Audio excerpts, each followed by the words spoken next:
The Book of Remembrance of Moses, the Tablet of Gabriel, Chapter 6.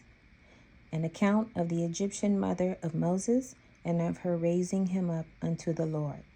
Moses fleeing to Midian and traveling the land of his fathers and learning of Chavah and the vision of Israel. While I pondered all that which has been seen by vision so far, I began to wonder if the tablet of Gabriel could have come into the hands of Moses. And in the night, as I thought upon these things, I recalled a scripture verse in Deuteronomy chapter 32, verse 15, that mentions the word Jeshurun. And in Deuteronomy chapter 33, verse 5, Moses is called the king in Jeshurun. And by his Spirit the Lord said, read the verses before chapter 32, verse 15. So I arose out of bed to read. And I read in Deuteronomy chapter 32, verse 8, and it says, when the Most High divided to the nations their inheritance, when he separated the sons of Adam, he set the bounds of the people, according to the number of the children of Israel. And that verse directly ties the sons of Yaatsekawd to the sons of Israel in their spiritual inheritance and how they were divided. And after reading that, I knew that Moses must have had the tablet of Gabriel in his possession, in order for him to know to have said the words contained in that verse. And I could not stand it, and I had to know how he obtained it, and I could not wait to find out. So I found 3 scribes who could come on a moment's notice, and I hoped the Lord would not be offended at my eagerness.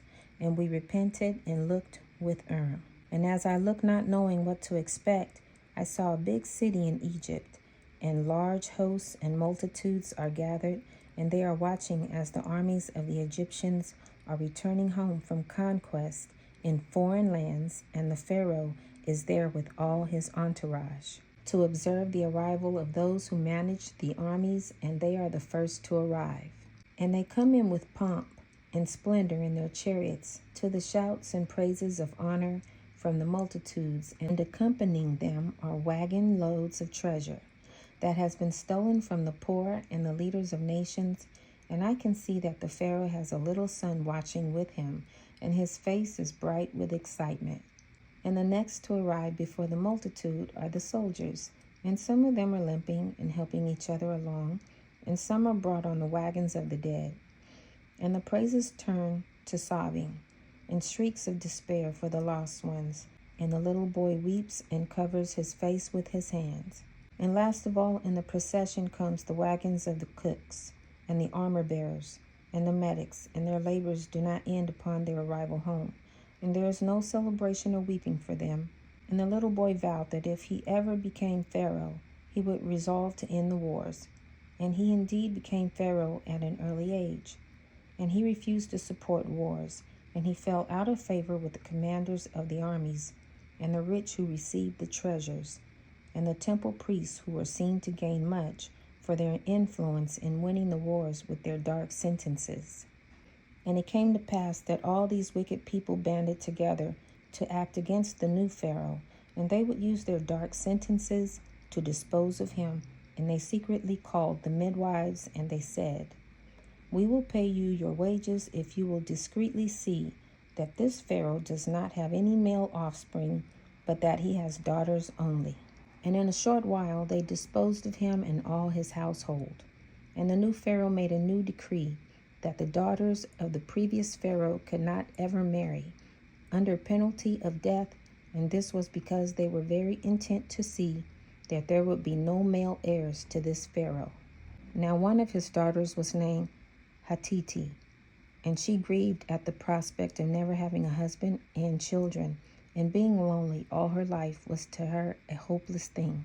And she received a stipend each season for her living, to appease her supporters, and in Egyptian her name means the one who searches for a treasure. Reference number 91. A similar word is found in Hebrew, see number 2410. And Hatiti became the mother of Moses. And when she found him in the bulrushes, she said, I have found my treasure. And she left him, and she would not allow him to get out of her sight even for a day. And for her protection, it was made to seem like he was the child of her help in her dwelling place. And at that time Moses was 3 months old. Reference number 92. Acts chapter 7, verse 20 through 22. And she took him into her heart, insomuch that her whole life revolved around him. And she saw to it that he was taught in all the wisdom of the Egyptians. And he became skilled in writing and in all he undertook. And she raised him discreetly with loyal household helpers, and they were all aware of the decree that upon pain of death she was to have no child, and especially not a son. And it came to pass that when he grew older, she decided to search and find just who he was and where he came from. And she heard a rumor that when the Hebrews came into Egypt in ancient time, they had brought a treasure. And she determined that if there was such a treasure, that it might belong to her son, for she knew that Moses was a Hebrew. And she found that Joseph had married an Egyptian woman, who was the daughter of the high priest of the city of On. And she knew there would be records of her family kept there. So she sent her agents to search the records of the wife of Joseph. And when they returned, they reported that the records showed that the wife of Joseph came to have the treasure of her husband upon his death, and that it had been passed down to all the women of her line. And after several generations, the records stopped having any reference to it and were silent. And Hatiti had her agents begin to try to locate the descendants of Joseph's wife, and to inquire of them if they knew of any treasure. And they found an old man whose sister had some knowledge of it. And when they found her, she indeed had it herself, and it seemed she put little value on it.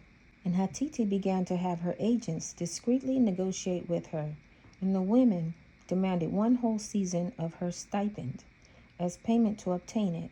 And I can see the treasure, and it is the container of womanly things of Idah, and it had crumbled away, so that only part of the bottom was still there, and the part where the tablet was sewn was still all together. And the bottom flap covered the Urim, and all of it was wrapped very well in linen. And the agents of Hatiti were women, and they obtained it for her. And they gained as much information from the old woman as they could. And when Hatiti obtained the treasure, she secreted it away, and she informed Moses of all she learned of it. But he did not see the tablet or the Urim at that time, but he saw the bundle it was wrapped in. And Hatiti explained to Moses that the story they heard was that whoever would receive this treasure would be the one who would lead the Hebrews back to their homeland.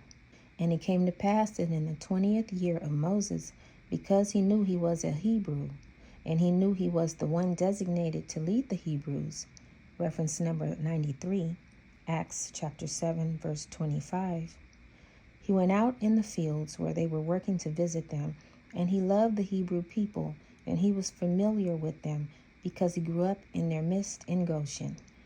And he was troubled by their plight as they were forced to labor, and their taskmasters were very severe with them. And when he went out, he saw an old man being beaten because he could not carry his heavy load. And Moses smote the Egyptian and chased him away. And the next day 2 of the Hebrews were disputing why one of them had not come to the aid of the old man, who was their father. And this was after the old man had been cared for by his relatives. And one of them accused the other of not coming to his aid. And Moses rebuked them and said, "You are brethren. Why do you dispute together?" And knowing that he was the son of Hatiti, they answered and said, "Who made you to rule over us? We know who you are." And word came to Hatiti of the discovery, and she awakened Moses in the night, and she said, "I have been found out, and I do not know what will become of me." And she gave him the Hebrew treasure, and she said, "You are descended from Joseph through his son Ephraim, and you have a sister. And your mother took in a baby boy during the time of the destruction of the male children of the Hebrews, and his name is Aaron." And she wept, and she said, "Now it is urgent that you leave me and flee away, for you are not safe here, and your life is in danger." And taking a bundle of provisions and the Hebrew treasure, Moses departed into the night, asking the Lord to lead him in the way. And in the morning men sent from Pharaoh came and took Hatiti to stand before him. And he said to her, "Is it true you are the mother of a male Hebrew slave?" And she said, "Yes, it is true." And he said, "The mother of a slave must be a slave, and they took her into the south and sold her there. And I saw that the Lord was with her, and her mistress was kind, and her titi was happily going about her labors. And it seemed to me that the Spirit of the Lord was with her. And with this portion of the vision, we now knew how Moses obtained the tablet of Gabriel and his lineage. And when next we looked with Urim, a vision came up before my eyes of Hatiti once again, and she is watching Moses leave, and her whole life and reason for living is right before her eyes in him. And she can sense that her vision and purpose in life is going with him. And as I feel this with her, and as I look into her eyes, I wonder if Moses could have accomplished his vision if he had been raised by his Hebrew mother.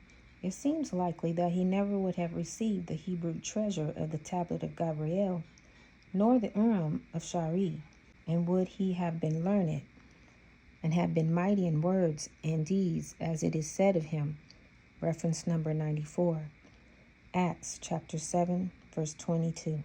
And would a Hebrew slave have risen up to free his people, according to the diplomacy of the Egyptian court? For none had ever done so in the centuries before the time of Hatiti. Perhaps Anokeesed used these hard circumstances to perform his wonders of salvation, and Moses disappeared into the dark of the night during a summer rainstorm. And it came to pass that I began to view Moses as he traveled in the light of day, and he is afraid, and for the first time he is out alone, and he had been rather sheltered with an intensive education and with members of his mother's household around him all the time. And I see him walking alone along a traveler's roadway, and beside the road there is a big rock standing. And Moses went into the shade of the rock to rest and to pray. And he said, "O God, you are going to have to lead me in the way." And I can tell that his departure was shocking and sudden for him, and he had to collect his thoughts about him, and the Lord answered him with his spirit. And at that moment a caravan could be seen approaching near where he was. And Moses inquired to find if he could travel with them for his protection. And the man said it was customary for lone travelers to help with the duties of the daily work as they traveled. And Moses did not know where they were going, and the caravanners were a swarthy and hardy lot that moved with confidence in their duties. And Moses did not know any of the places they spoke of when he inquired of their destination. And they traveled east for many days through barren lands. And finally one day they traveled into a narrow canyon with high towering sides just before midday. And the men told Moses that the animals were telling them by their behavior that a summer desert dust storm was approaching, and they planned on remaining in the shelter of the hills until it was past. And Moses was out of water and provisions, and he asked how far it was to the oasis of Midian. And they said it was only a short way that would take a little while. So Moses decided to proceed alone and try to make it before the storm came, even against their advice, he being unfamiliar with such weather. And the storm burst upon him, and he lay down and covered himself up to shelter himself from the storm. And I can see the howling dust and sand blowing over him and drifting over his arm, and Moses thought he was going to die. And when the storm passed, his mouth and eyes were filled with dust and sand, and he felt a touch upon his shoulder. And he tried to look, but his eyes were bleary, and he thought he beheld a heavenly being addressing him. And he said, "Are you an angel of God?" And the maiden did not understand his language. And I can see Moses lying on the ground right near to where the road enters the oasis. And Moses sat up, and the maiden told him not to rub his eyes and to lie back down. And she washed his face and cleansed his eyes and gave him a cool drink of water. And it was Zipporah, whose name means a happy little bird who skips about. And she was little in stature like Moses. And after Moses was refreshed enough to arise, he went with the maiden into the oasis. And just as Zipporah and her sisters were about to water their sheep and goats, the caravan arrived, and all was chaos. As the animals were lowering and bleating for water, and everything had to stop until they were refreshed with water. And in the midst of the frantic activity, Moses carried the watering troughs of Zipporah out away from the frenzy, and he filled them with the water for the flocks of Zipporah, so they would not have to wait for the caravan to settle down. And the arrival of a caravan into an oasis is an important event. And there is singing and dancing, and everyone gets to hear the latest news. And there is trading and bartering for goods. And in Midian, the traders obtained perfumes and precious odors from those who dwelt at the oasis. And I see big gardens neatly plowed and planted, and the soil is black and appears very rich, unlike the surrounding ground. And palm trees are waving with the breeze, with shrubbery everywhere. And Zipporah was bold in her behavior, and she took Moses in to meet her father. And she motioned to her father and said, "This is Jethro." And he was sitting on a pile of rugs or blankets, very much like a desert leader. And she did not know Moses' name, and she said, "Father, this is the Egyptian who helped us water our sheep." And Jethro was warm and friendly toward Moses, and he expressed the wonderful Bedouin-like hospitality, which is unmistakable for its richness, and puts many a stranger at ease. And Jethro could speak Egyptian of necessity in his trade. And Moses said, "My name is Moses." And Jethro said, "My name is Raul." Reference number 95. Strong's number 7467, pronounced Raul. But Jethro is my title as the high priest of Midian, and the name Jethro means His Excellency. Reference number 96. Strong's number 3503. And they ate together, and Moses felt new things that he had never felt before. And Raul inquired of Moses about his journey, and he could discern that Moses was not wearing the clothes of a desert traveler. And he had heard the story of Zipporah digging him out of the sand, and all his daughters were laughing about his misfortune and were aware that he was completely inexperienced in their world. And Moses said, "I am a Hebrew, and my ancient forebears came from Hebron, and are now at this time under servitude to the Pharaoh of Egypt in hard labor." And Moses was open and told Raul the whole story of Hatiti raising him and of her discovery, and being in violation to the order of the Pharaoh. But Moses kept to himself any information or knowledge of the Hebrew treasure that he had bound to his chest under his garments. And Moses said, "I am in search of the homeland of the Hebrews." And Raul said, "I myself was born in Hebron, and I am named by my mother and father after Abraham. My name means friend of God. And in our tradition, Abraham had Raul also as one of his names, and many called him a friend of God." Reference number 97. James chapter 2, verse 23, and Isaiah chapter 41, verse 8. And we consider the Hebrews of the line of Abraham to be our kindred, because our father Midian was his son as well as Isaac. And Moses was astonished, and he said, "The Lord Most High has surely led me to this place when I was lost to find my way."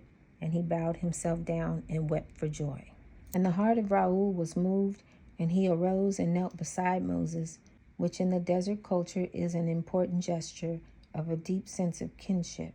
Reference number 98. For Jethro to do this was the ultimate sign of respect. This act was rare for a desert chieftain to do so. And Zipporah watched carefully at the behavior of her father toward Moses, and she said, "What is this that is before my eyes?" And I think she got a glimpse of a connection to this strange traveling Egyptian and her future. And Raul called for tea and a kind of round bread. And as they partook, he continued to speak, and he said, "There are some few of us among the Midianites who follow the covenant of Abraham." And Raul began to teach Moses, and Moses was full of questions. And Raul said, "All the children of Keturah and Abraham are commonly called Midianites, even though only the children of Midian could rightly be called by that name. And there are a few of us who descended from Midian, who still follow the old way of the covenant of Abraham. And we do not arm ourselves, and we do not hold slaves. And we walk gently upon the land in all our ways, without engaging in controversy whenever we can. And there is another settlement of us 3 days' journey to the east at Mount Jabal. And there are more of the old order who dwell there. And we have lived this long time here alone, to safeguard our way of the covenant, and to avoid the plagues of those who have fallen away. And it came to pass that Moses began to learn to speak the dialect of the Midianites, and the language had changed so that it was not understandable to Hebrews, whose language had undergone changes in Egypt.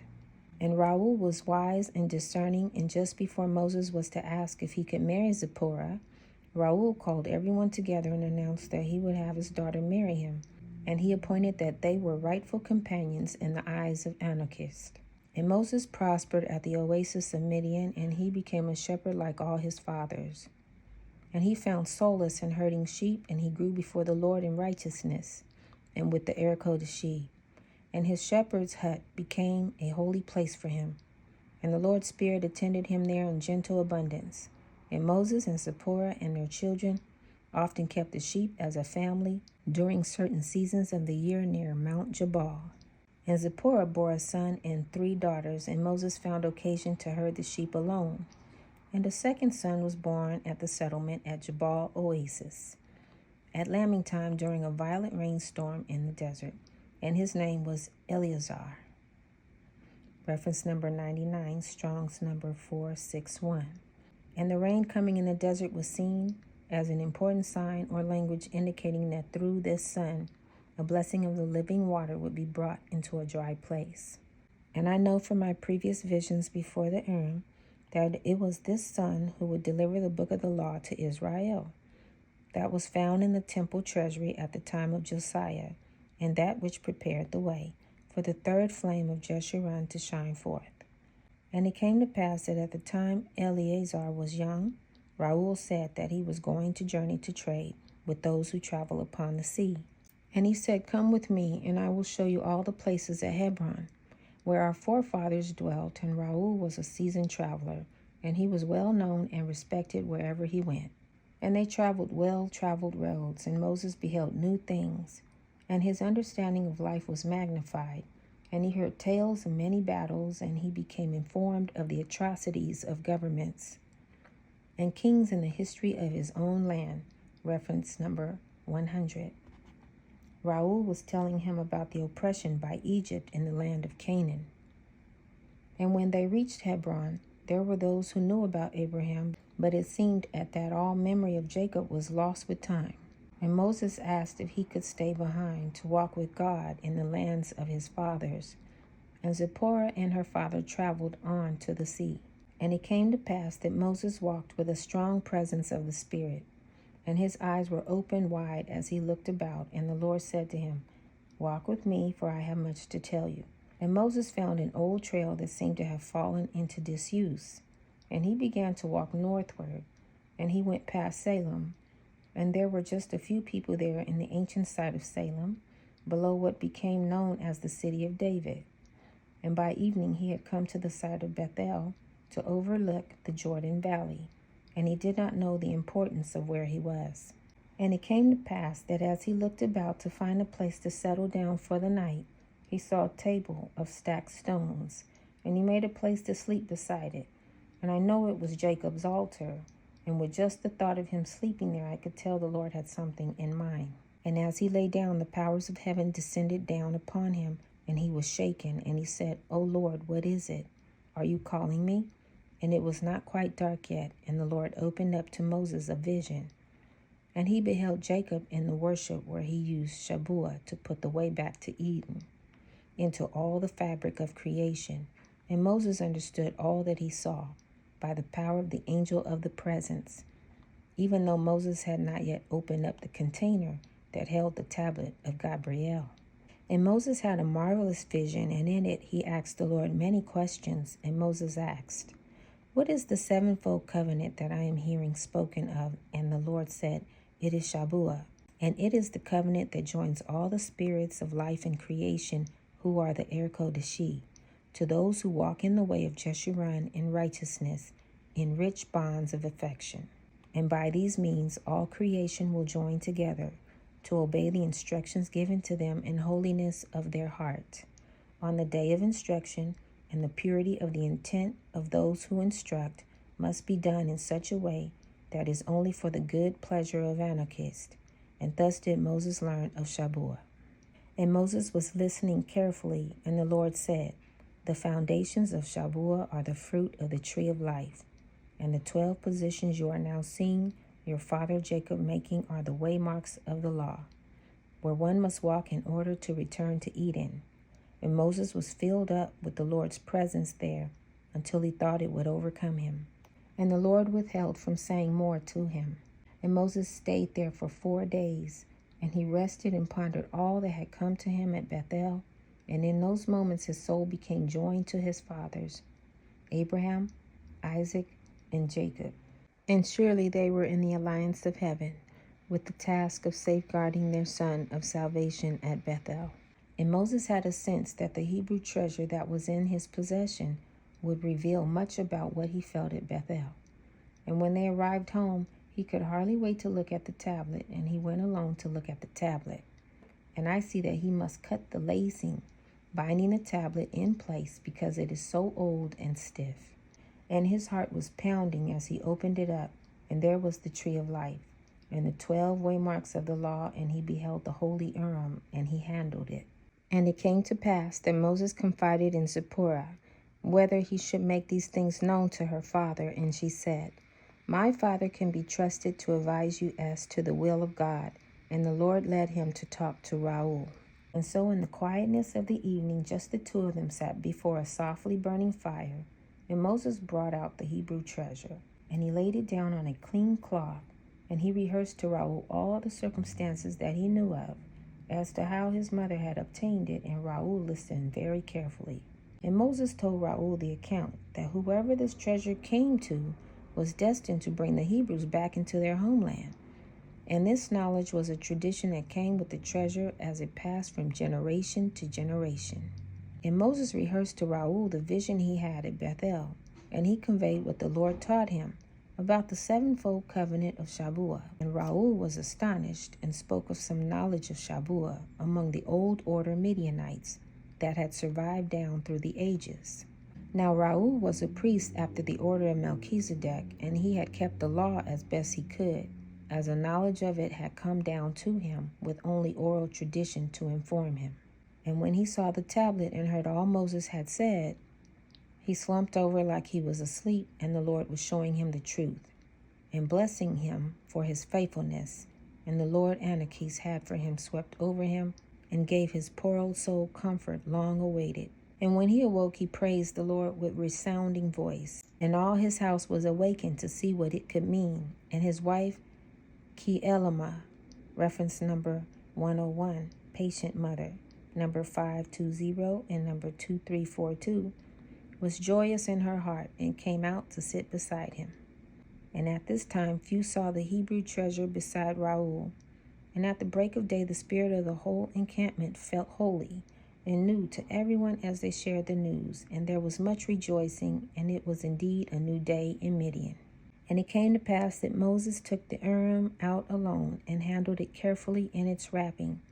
And he inquired of the Lord as to how it could be used. And the Lord appeared to him and instructed him in the use of the Urim, and how a Thummim must be used. And he said it was holy, and after their repentance one could see through the eyes of God with it. And it came to pass that Moses waited until harvest time was over, and he carefully prepared himself for 4 days. And he washed himself in the waters of the brook that flowed down from Mount Jabal. And he took the Urim and the tablet with him when he went to herd the sheep there at Jabal, and he dwelt in his shepherd's hut. And for 22 days he dwelt there, and looked with Urim, when the Spirit directed, as he had time while herding his sheep. And he interpreted the tablet of Gabriel, and beheld the wonders of God. And he kept all he saw carefully in his memory, and the tablet was written so he could do so. And when he came home, he sought the proper time to share all he saw with Raul in the knowledge of the law, brought to Raul the realization of his repentance, because now he could keep the whole law. And his repentance was delicious to him, and his spirit seemed to be more vigorous, and his soul was made new.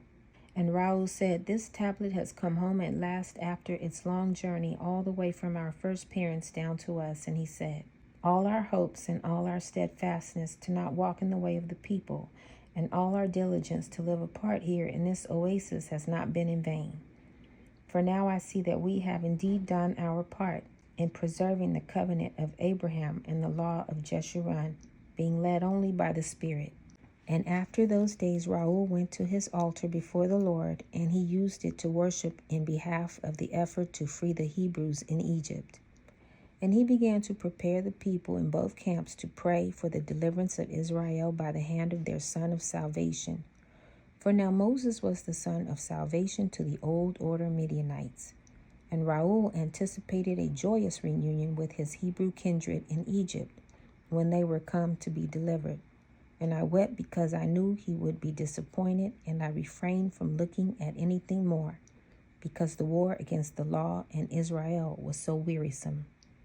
This concludes the book of Remembrance of Moses, the tablet of Gabriel, chapter 6. Shalom, family.